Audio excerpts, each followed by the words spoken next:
Welcome to my channel. আজকে আমি রান্না করব বাটার চিকেন। আদা রসুন আর লঙ্কা বেটে রেখে দিয়েছিলাম, ওইটা ভালো করে ম্যারিনেট করে রাখতে হবে।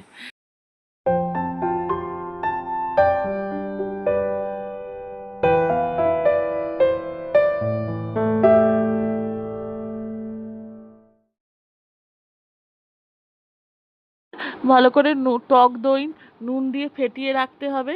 তারপরে আরেকটা বাটির মধ্যে কাজু, পোস্ত, লঙ্কা, আদা ভালো করে বেটে রাখতে হবে। বেটে রেখে সব রেডি করে রাখতে হবে।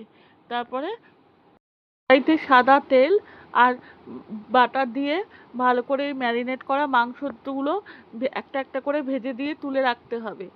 তারপরে আবার একটুখানি তেল দিতে হবে। তেল দিয়ে গোটা গরম মশলা ফোড়ন দিয়ে তারপরে পেঁয়াজ আদা লঙ্কা যে মিক্সটা করেছিলাম সেটা দিয়ে দিতে হবে। ভালো করে কষাতে হবে।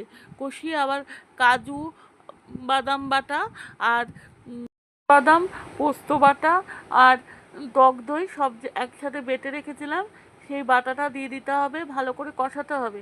জিরের গুঁড়ো আর লঙ্কার গুঁড়ো দিতে হবে। তারপরে কষাতে হবে। তো মাংসগুলো দিয়ে একবারে তারপরে কষাতে হবে।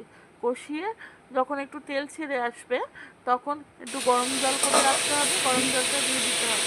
দিয়ে স্বাদ মতো নুন দিতে হবে। নুন দিয়ে যখন ঝোলটা একটু টেনে আসবে, মাখা মাখা হয়ে আসবে, তখন নামানোর আগে গরম মশলা গুঁড়ো দিয়ে নামিয়ে নিতে হবে। বাটার চিকেন তৈরি।